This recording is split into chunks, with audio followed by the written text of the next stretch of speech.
Kate, I believe that VGen's very lucky to have the privilege of you being our ambassador. How did that come about, and what do you see your role as being in that? Well, look, I actually think that I'm really lucky to have been chosen and asked to be a national ambassador for VGen. And it basically came about when I first met with a couple of groups of VGeners and was just so inspired by everything that it was that they were doing in their local community, and wanted to say, hey, how can I help? How can I help beyond these things? And so I see it as my role as making sure that I am promoting VGen and the work that VGeners around the country are doing as often as I can, but also that I'm assisting and educating myself and being aware and talking to my colleagues about it as well. What does ethical consumerism mean to you in your world or in your life? Well, I guess in a similar vein, we know that there are a lot of things going on in the world that we don't agree with and that we're opposed to and appalled by. And it's about recognising that each one of us as consumers has the power to make choices and which make a difference on these issues. And it's so broad. It's from being in the supermarket and having a look at the free-range eggs versus the battery ones, or choosing whether or not we're using plastic bags to put that shopping in, or making wise choices about chocolate, looking at against animal testing products. That there is so many different areas of our lives when, as consumers, we can make very powerful choices, and that's what ethical consumerism is about. And so I guess for me, it's about doing that in my own life, but also making sure that we're raising awareness about the fact that each and every person out there does have a tremendous amount of power in their own right every time they go out and open up the purse. Kate, for you, how has you being involved with the Don't Trade Lives campaign, because you're VGen's ambassador, how has that really sort of, I guess, heightened your understanding of the importance of buying ethically? I think that one thing that the VGeners have done, and this campaign has done tremendously well for me, is that we make this a real issue, and we make it a very simple issue. That the truth is that we can have long debates about free trade versus fair trade. We can talk about different philosophies on the way that markets should operate. But what this campaign does is bring it back to something that is much more base than that. And that is, do you want to play a role in supporting something that is exploiting children? And do you want to play a role in supporting modern day slavery? And I think that is something that this campaign has really simplified all the other issues down to that simple question. And the answer, I think, when you get out and you actually put that directly to people, when you increase their awareness about these issues, is regardless of their background, regardless of their politics, regardless on their philosophies on the world and the way it should operate, most level-headed people are going to say, no, I don't. Yeah. And that's what this campaign's about. And I think that VGeners should be really proud for making something that can at times be complicated or controversial very simple and a very clear yes or no answer. Kate, I just wanted to know, what is the Australian government doing to ensure the products that we consume every day are produced ethically?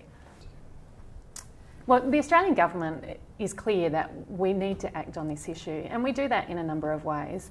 One, as a really large purchaser of services and products, the Australian government is committed towards not entering commercial arrangements with companies which we know have a history of exploiting workers, of bad practices. But secondly, through our aid program, in 2008, AusAid signed a new partnership with UNICEF so that we can actually start tackling child exploitation at the source where it's taking place. And I guess the other thing is that we have a strong relationship with the ILO, the International Labour Organisation, to make sure that workers are being treated fairly, both at home is something that we're very committed to, but also internationally. And at the moment the government is exploring ways that we might be able to further strengthen those relationships and make sure that we can do more at the source where these things are taking place. one of the things that the VGeners who have come through my front door have done really well is actually identify some concrete ways that we as members of parliament can help with the campaign. And I think that VGeners right around the country will find that MPs want to get on board. When you talk to them about what a great cause this is, if you give concrete ways that they can help, then I'm sure that lots of them will, because we want to get involved in great campaigns in our community as well.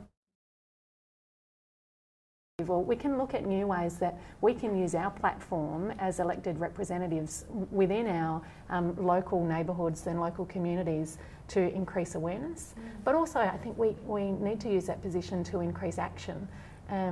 On fair trade coffee, for example, I stood up in Parliament and went through actually singling out all of those cafes within the electorate that I represent who were offering a fair trade alternative. And you know, through letter writing, I know that VGeners are very keen on letter writing campaigns and postcards and letting people, well, MPs can assist with that, whether it's through contacting supermarkets or other organisations within the electorates, and one, letting them know about this issue, but two, saying, hey, perhaps you should be offering your consumers an ethical choice as well, because they're not all of them are at the moment.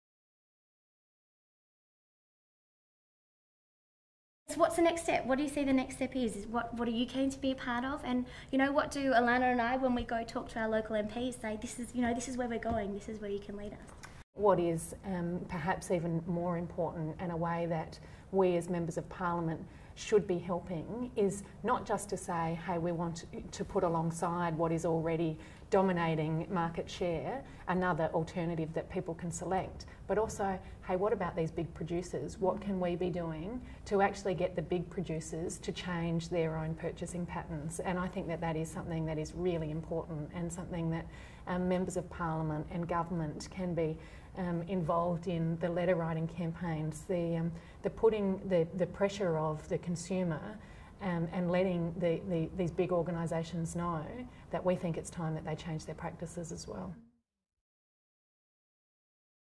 What do we do for Australia to become a leader in the fair trade movement? I think that whilst it might be a really simple answer, what do we need? Well, we need to keep working to increase awareness. We need to keep being out there having the conversation.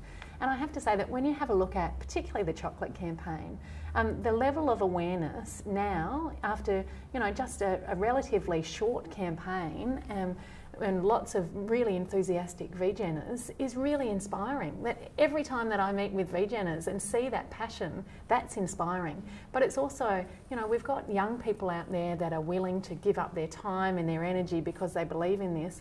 But we've also got, whether it be members of Parliament, whether it be corporate leaders who are getting on board. I spend a bit of time on airplanes these days, and I noticed just recently that they'd changed the chocolate that they were serving with their cups of tea, and it was fair trade chocolate. Really? Yeah, so it's just, I think that we have to, one, recognise that this has been really successful already, and yeah, there's a long way to go, but there is no reason why we can't be leaders when we have the will to do it, and we have a democracy where people are invited to go and see their local members of Parliament. We have corporations that are willing to get on board when that pressure is put on them, and we have people like Tim Costello was in the Parliament talking to a whole range of MPs just a couple of weeks ago. I'm really inspired when I see so many people from so many different backgrounds, different political beliefs, different philosophies on life, all saying this is important and let's work together. And it's going to need a lot more work in terms of awareness, but I think we're all willing to work together, and that's a really exciting thing. I've seen all of the hard work that VGeners have already put into this fantastic campaign, and I've seen some of the results that we're starting to get. But I guess my message is we've got a lot more conversations to have out there, we've got a lot more people to convert, and I truly believe that we can make a huge difference from this point going forwards. So the message is, keep at it, VGeners. I really look forward to working with you in the future, and I know that we can make sure that Australia is a world leader when it comes to this cause.